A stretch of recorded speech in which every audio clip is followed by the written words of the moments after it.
This is a legacy episode of the Lesbian Historic Motif podcast, originally released as part of the Lesbian Talk Show podcast group. Some references may be obsolete.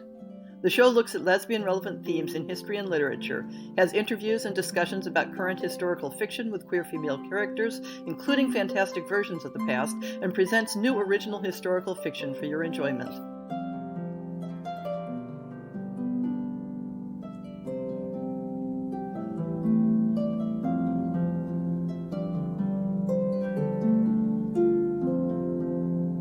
Today, the Lesbian Historic Motif podcast is delighted to welcome author Farah Mendlesohn to the show. Farah, I'm so glad you could join us. Thank you. It's fantastic, particularly as we're doing this across the Atlantic. Yes. So I'm going to start off with a slightly different opening question than I usually ask authors. Farah, you've written a number of critical studies of science fiction and fantasy literature. You've even won a Hugo Award for co-editing the Cambridge Companion to Science Fiction. You're currently working on a massive definitive study of the works of Robert Heinlein. So why is your first novel a historical novel rather than fantasy or science fiction? Oh, well, first of all, because I've never been any good at writing science fiction, which is what I would write if I could. I must say here, I never intended to be a fiction writer. I may be the only person you ever interview who never wrote fiction as a child and is absolutely forced to. Did it once as an undergraduate because the alternative was a major theoretical essay and a course I had not understood one word of. I was teaching creative writing a few years ago, and a colleague who shall be nameless turned around and said I shouldn't be teaching creative writing unless I'd written fiction. I was a bit irritated, so I spent the next year learning to write fiction. And one of the people I modelled myself on is a British children's writer called Geoffrey Trees, because he always wrote 60,000-word books. And because I'm very much a structuralist, I could break them down and I could see what he was doing. And I used his work as a model and wrote several historical pieces because all my degrees are in history. I'm not a literature person at all. I have 3 degrees in history. That was actually something that was going to come up later in the interview, because it looked like all of your teaching work has been in literature. But not at all. I started out in American Studies, moved into history when American Studies started to fold in the UK, which it did across the country. And then I got pulled into cultural studies. And then somebody said, we need somebody to teach horror. You know lots about science fiction. I have no idea what the connection is. And I found myself being pulled into the publishing department because of my work on science fiction conventions and work with publishers. And that's how I ended up drifting. But I've hardly ever taught straight literature. So what's your specialty in history other than American Studies? Well, I trained in 1930s American history. I have a passion for the English Civil War, and my current critical book is a book about children's literature written about the English Civil War, which is fascinating. That's pretty specialized.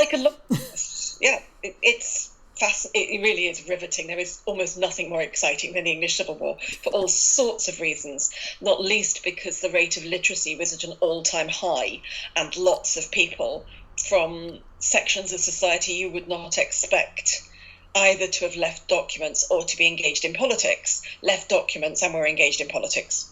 I mean, how can you resist Brilliana Harley, who in one breath is telling her son Ned to send home some socks so she can re-knit them, and in the next is writing to him about the arguments between Parliament and the King? This is amazing stuff.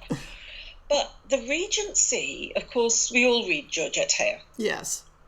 It's just part of growing up. And the early 19th century got more and more interesting to me through reading a book by somebody called Jenny Uglow called In These Times. And it's about Britain during the years of the Napoleonic War.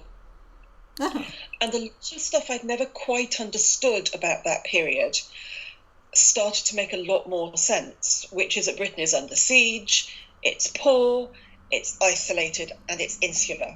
And also, by the end of the war, it's got a man shortage. One of the things I realised I was fascinated about is that Georgette Heyer starts writing about the Regency during the man shortage in the 20s and 30s. Oh, I hadn't made that connection, century. yeah.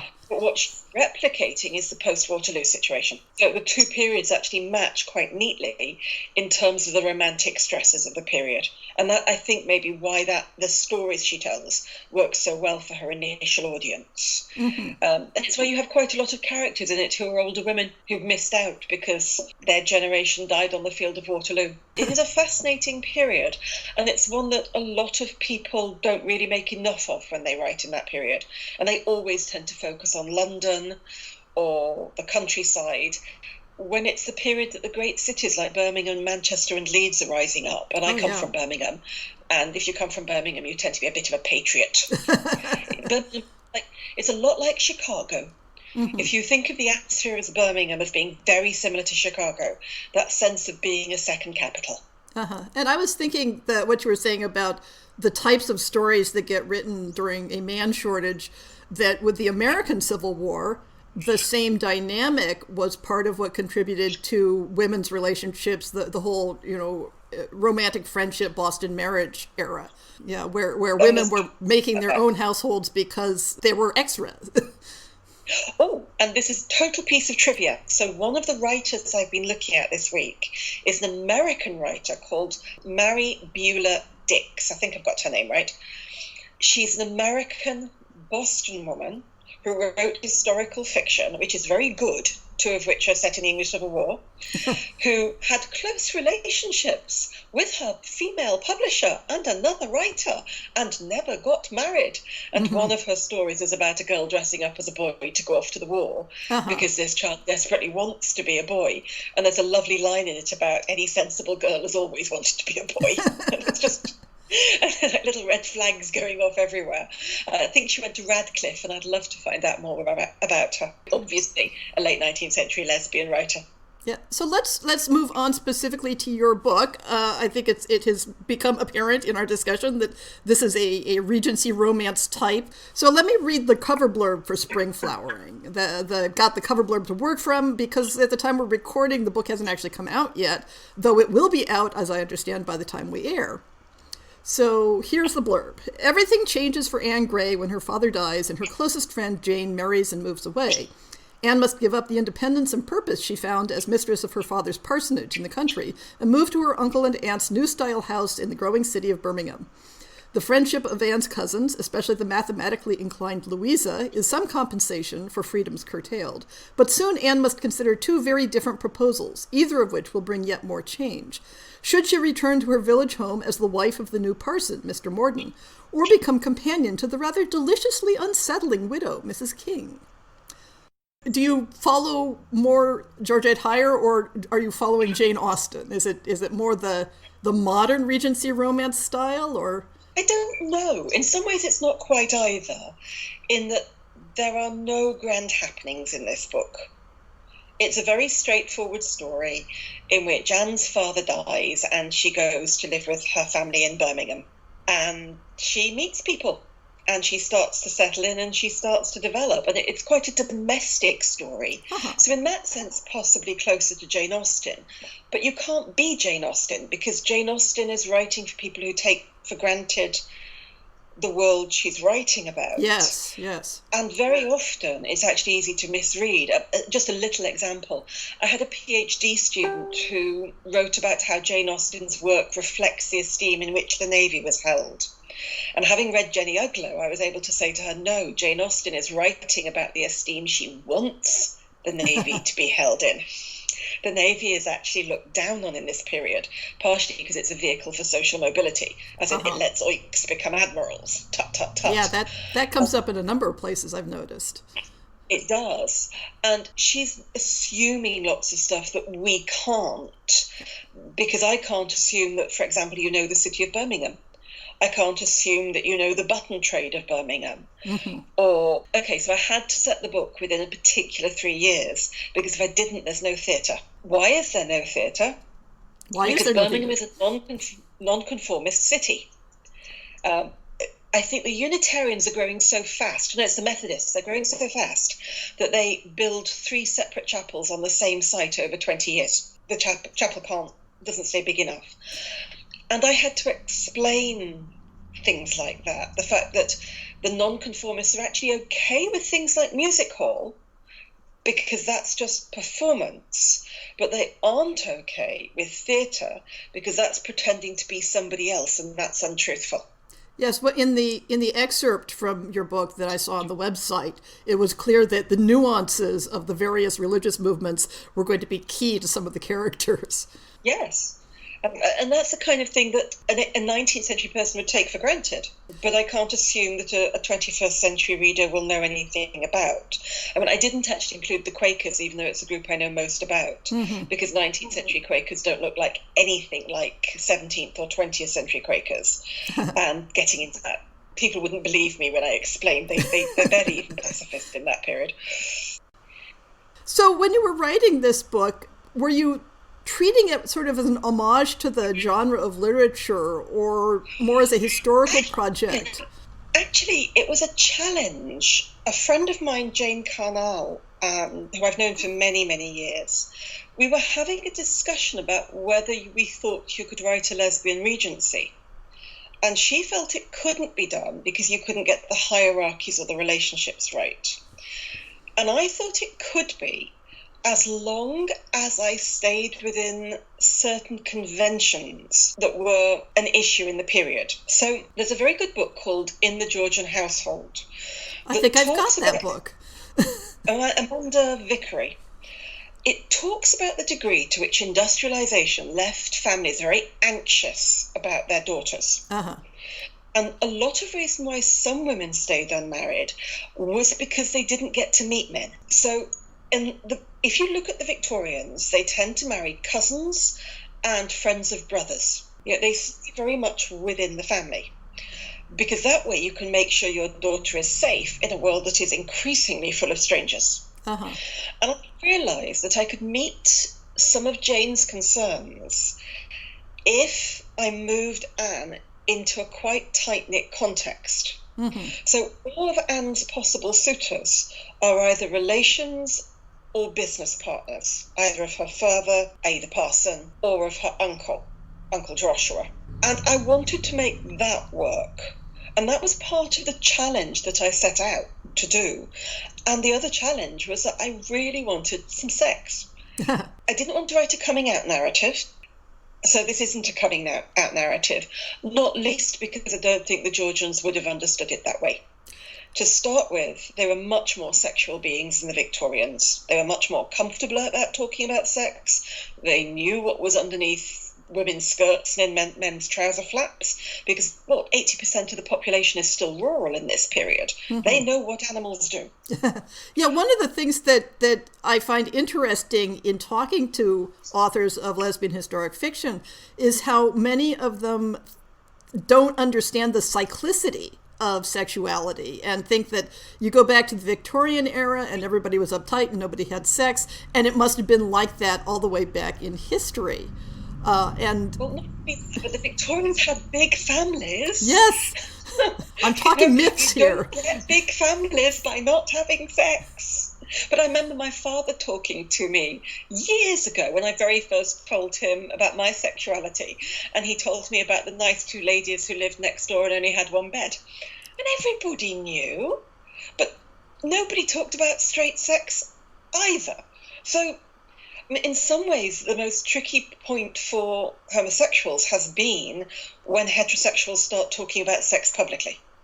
When everybody's not talking about it, it's actually kind of easier. So one of my aunts was known as a career girl, for example, and she went out with her lady friends. I have no idea what it meant, but it was a perfectly acceptable term. I still remember the point when my mother casually mentioned while working on genealogy materials that it's like, oh, your great aunt so-and-so, she was a lesbian, you know. And it's like, what? You what? And this was in the early part of the 20th century. And the question that most infuriates me is, how do you know they were having sex? Well, thanks to Mary Stopes, we know that quite a lot of straight couples weren't either. As a definition of an emotional relationship, that's just silly. Yeah. But yes, there's also this thing that sex may be fairly similar and not change much, although even then, different practices are acceptable at different points and desirable at different points. But the way people come together and bond has often got much more to do with economics. And one of the fascinating accounts is of William and Orange and his wife Mary, because there's some suspicion that both of them were gay and that both of them had partners. And there's a fascinating book. Now, let me get this right. They're not authors I particularly go for. The author of Map and Lucia, his father was a bishop and was quite well known for the young men he hung out with. But his wife, and she had 6 kids, was very clearly a lesbian. Yeah, I think I have that book on my list to cover for my history blog. It's a wonderful book. It's hilarious. But it is quite clear that in a world in which, for the Victorians, women aren't supposed to be very sexual, therefore what women are doing together can't matter. Right. Now, the Georgians think otherwise. The Georgians think of women as predatory. Their approach is different. But it's perfectly plausible in a relatively homosocial world for men and women to just be getting on with what they want to do while coming together to produce children within the economic unit. And unless you find that utterly revolting, which some people do, I suspect most people kind of got on with it and then had their fun on the side. Weren't necessarily even thinking of it that way, just thinking Richard's their intimate friend with whom they kissed, petted and patted. Yeah, this is one thing that I find fascinating in the looking at the researching of lesbian history and the writing of lesbian historical fiction have the same problem, that so many modern people are looking for an exact mirror in the past, and instead of like embracing the past for what it was. Yes. And people have always made their lives, and at various points that has been interfered with whatever the current scare was, which has been expressed in many different ways. I mean, some accusations of witchcraft were probably about sexual practices. But it's hard to tell. What we cannot assume, though, is that people did not have close emotional and physical relationships, because they probably did. But how they thought of them, that's trickier. I gave to my 2 a more open and clear sexuality, in part because they're Georgians, not Victorians. They've not grown up protected. They've grown up seeing animals do things. But also because I get really bored with coming out stories. Oh, and I get really bored with the One True Love Trip, thinking writing a sequel and it might get a little more complicated. I agree with you on coming out stories. One of the reasons that I dug deep into starting my historic research project was because I wanted to write historic lesbian fiction, and I didn't want to just write a whole series of coming out stories. I wanted to know, what did they know? What community did they have? And people do construct community. People know each other. People recognize each other.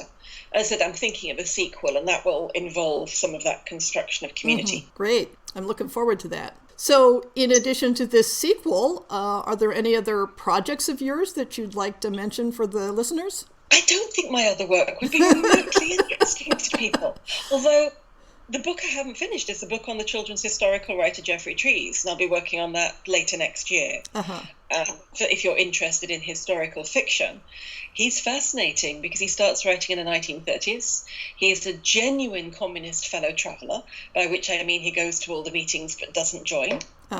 He writes some of the first, to use the American phrase, co-ed historical fiction. So from 1940, he always has a boy and a girl.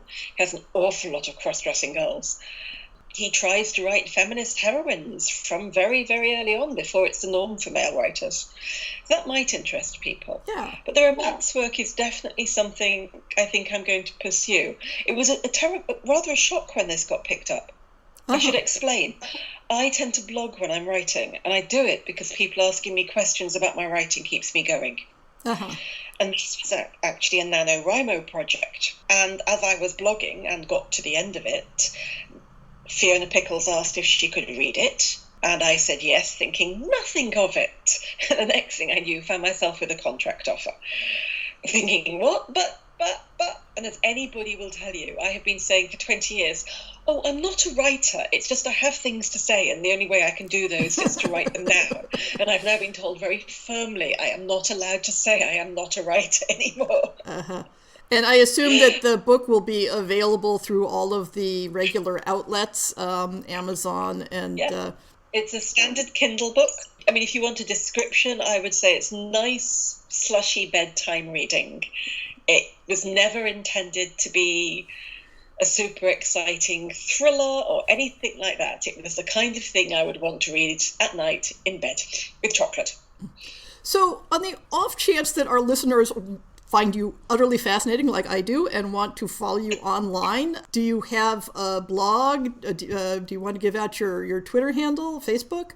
I'll give out my Twitter handle, which is at FJM, spelled EFFJAYEM. And I will also have a web page going live probably this weekend, actually. It's already live, it just doesn't have much on it. And that's my full name, which unfortunately is very difficult to spell. But if you put Farah Mendlesohn in, I usually come up. Yeah, I'll put all of the links in the show notes so that people can find it easily. Well, thank you again, Farah, for joining us on the Lesbian Historic Motif podcast. Thank you very much. It's been a lot of fun.